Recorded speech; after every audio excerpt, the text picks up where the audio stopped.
Hello everyone and welcome to my channel Up to Date with Ganesh. In today's video, we're going to talk about some of the very common questions that have been asked in AZ-900 and that can be asked in the same examination. AZ-900 is basically an Azure Fundamental Certification exam. For those who don't know about this certification, this test is conducted by Microsoft for cloud professionals. You need to complete this test in order to do advanced certifications in the cloud. So we can say that this is the base for other cloud certifications. I have sorted some of the questions for AZ-900 and I hope this will help you. This is the part 1 video. I'll try to cover more such questions in part 2. In case you want more such videos related to cloud certification and test, then do let me know in the comment section. So without any further delay, let's get started. So the first question is your plan to create an Azure virtual machine. You need to identify which storage service must be used to store the unmanaged data disk of the virtual machine. So you need to select one option among the four. So right answer is container. So why is the container the right answer? Because Azure containers are the backbone of the virtual disk platform for Azure infrastructure as a solution. Both Azure operating system and data disk are implemented as a virtual disk where data is durably persisted in the Azure storage platform and then delivered to the virtual machine for the maximum performance. So that's why container is the right answer. So next question is, your company plans to move several servers to the Azure. The company's compliance policy states that a server named FinServer must be on a separate network segment. You are evaluating which server Azure services can be used to meet the compliance policy requirements. So which Azure solution should you recommend? So the answer for this question is B. That is a virtual network for FinServer and another virtual network for all other servers. Because networks in Azure are known as virtual networks. A virtual network can have multiple IP address spaces and multiple subnets. Azure automatically routes traffic between different subnets within a virtual network. This question states that FinServer must be on a separate network segment. The only way to separate FinServer from the other servers in networking terms is to place the server in a different virtual networks to the other servers. So that's why B is the right answer. So the third question is that you plan to map a network drive from several computers that run Windows 10 to Azure storage. You need to create a storage solution in Azure for the planned map drive. So what should you create? So the answer for this question is C. That is a file service in a storage account. Because Azure Files is a Microsoft's easy to use cloud file system. Azure file shares can be seamlessly used in a Windows and Windows servers. To use an Azure file share with the Windows, you must either mount it, which means assigning it a drive later, or mount point path, or access it via its UNC path. So that's why C is the right answer. So the next question is, you plan to implement an Azure database solution. You need to implement a database solution that meets the following requirements. First one is can add data concurrently from the multiple regions. And the second is can store JSON documents. So which database service should you deploy? So among the given option, you need to select one right answer. So right answer for this question is Azure Cosmos DB. So why is that? Because Azure Cosmos DB is the Microsoft's globally distributed multi-model database service. With a click of a button, Cosmos DB enables you to elastically and independently scale throughout and storage across any number of Azure regions worldwide. Azure Cosmos DB is a great way to store unstructured and JSON data, which satisfying your second condition, right? So combined with the Azure functions, Azure Cosmos DB makes storing data quick and easy with a much less code than required for storing data in a relational database. That's why Azure Cosmos DB is the right answer for this question. So the next question is, your company plans to migrate all its network resources to the Azure. You need to start the planning process by exploring the Azure. What should you create first? So the right answer for this question is A. That is A, subscriptions. Why is that? Because the first thing you create in Azure is a subscription itself. You can think of a Azure subscription as a Azure account. You get billed per subscriptions, right? So subscription is an agreement with the Microsoft to use one or more Microsoft cloud platforms or services, for which charges occur based on either a per user license fees or on cloud based resource consumption. So the first thing you need is a subscription, right? So the next question is, For each of the following statements, select yes if the statement is true, otherwise select no. So you will have to identify which statement is right and which statement is wrong. Okay, so first question is, all the Azure resources deployed to a resource group must use the same Azure region. So this statement is wrong actually. Why? Because Azure resources deployed to a single resource group can be located in different regions. The resources group only contains the metadata about the resources it contains. When creating a resource group, you need to provide the location for that resource group.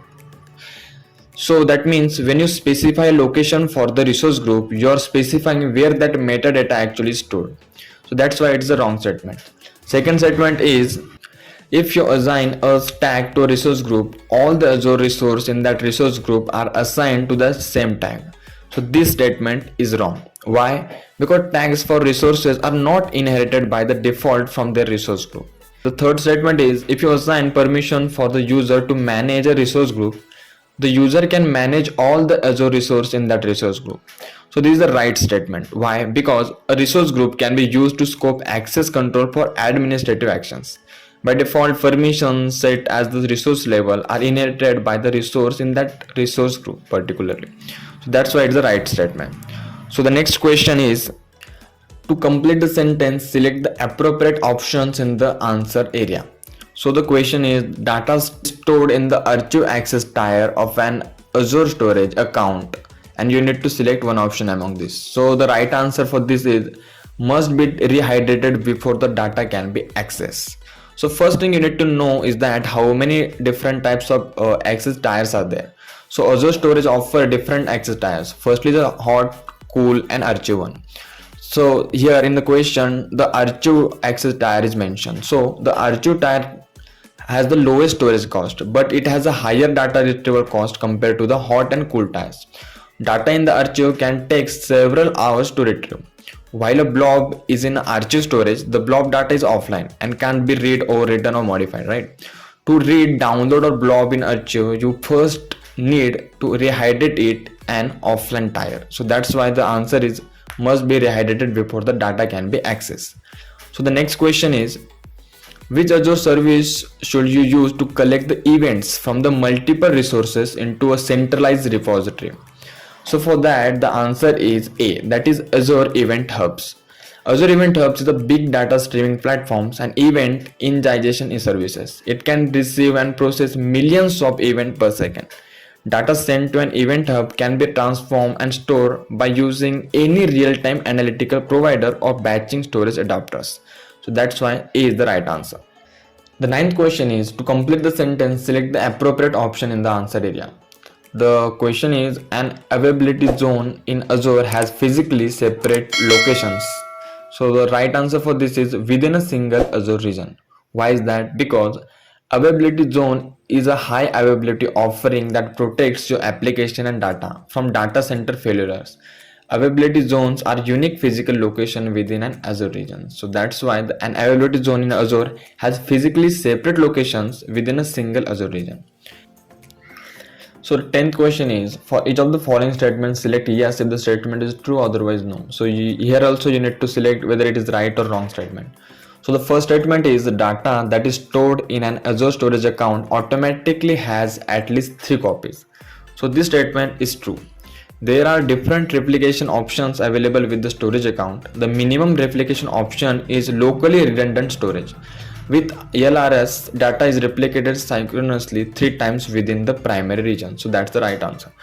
So the second statement is, all data that is copied to an Azure storage account is backed up automatically to another Azure data center. So this statement is wrong actually. Why? Because data is not backed up automatically to another Azure data center, although it can be depending on the replication option configured for that account. So the third statement is, an Azure storage account can contain up to 2 terabyte of data up to 1 billion files. So this is also the wrong statement.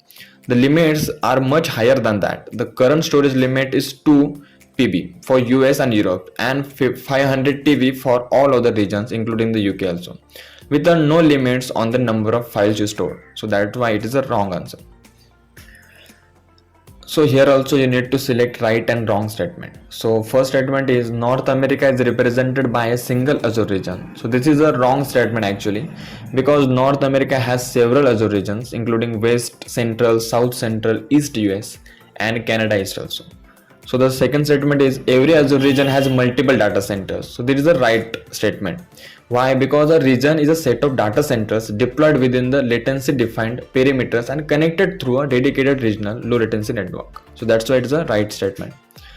Then the third statement, that is the data transfer between Azure service located in a different Azure regions are always free. So that is a wrong statement actually, because outbound data transfer is charged at the normal rate and inbound data transfer is free. So that's why it is a wrong statement. So next question is, you plan to deploy a several Azure virtual machines. You need to ensure that the service running on virtual machines are available if a single data center fails. Solution: you deploy the virtual machines to 2 or more scale sets. Does this meet the goal? So answer is no. The answer does not specify that the skill set will be configured across the multiple data centers, so this solution does not meet the goal. Okay, the virtual machine is a skill set can be deployed across the multiple update domains and fault domains to maximum availability and resilience to the outage due to like any kind of data center outage and planned or unplanned maintenance event. So that's why the answer is no. Second statement is a platform as a service, that is PaaS solution that hosts web app in Azure provide the ability to scale the platform automatically. So this statement is right. Why? A solution that hosts, like a PaaS solution that hosts web app in Azure does provide the ability to scale the platform automatically. This is known as auto scaling. So the third statement being a platform as a service solution that hosts web app in Azure provides professional development service to continuously add features to the custom applications. So this is also the right statement. PaaS provide a framework that developers can build upon to develop or customize cloud-based applications. So that's why this answer is right. So the next question is, you need to select a right statement and wrong statement. The Azure provide the flexibility between capital expenditure, that is capex, and operation expenditure, that is opex. So this statement is right. Why? Because traditionally IT expenses have been considered a capital expenditure, and today with the move to the cloud and the pay as you go model, organizations have been ability to stretch their budgets and are shifting their IT capex cost to the operating opex instead. This flexibility in accounting terms is now an option due to as a service model of purchasing software, cloud storage and other IT related resources. So that's why this is the right statement. So the second is, if you create two Azure virtual machines that use the B2S size, each virtual machine will always generate the same monthly cost. So this is the wrong statement. Why? Because two virtual machines using the same size could have different disk configurations, right? So therefore the monthly cost would be different. So that's why it is a wrong statement. Then the third statement comes, when an Azure virtual machine is stopped, you continue to pay storage costs associated with that VM, that is virtual machine. So this statement is right, because when an Azure virtual machine is stopped, you don't pay for the virtual machine. However, you do still pay for the storage costs associated with that respective virtual machines. So the last question of today's video is, to complete the sentence, select the appropriate options in the answer area. So the question is, when you're implementing a software as a service, that is SaaS solution, you are responsible for. So you need to select the right answer. The right answer is fourth one, that is configuring the SaaS solutions, because all other things are managed by the cloud provider itself. SaaS provide the complete software solution which are purchased on your pay-as-you-go basis from the cloud service provider. So when you rent the use of an app for your organization and your user connect it over the internet, usually with the web browser, all other underlying infrastructure, middleware, like any kind of softwares, all are located in the inside the service provider's data center. The service provider manages the hardware and software, and with the appropriate service agreement, will ensure the availability and security of the app and your data as well. So that's why when you're implementing a software as a service, you're responsible for configuring the SaaS solution only. So that's it guys. I hope the questions covered so far will help you in your certification exam. If you don't know how to apply for the certification, we have already created a separate video on that. You can refer to that. I'll provide the link in the description box, or you can see the video in the I button above. So best of luck for your exam. I will see you in the next video. Thank you.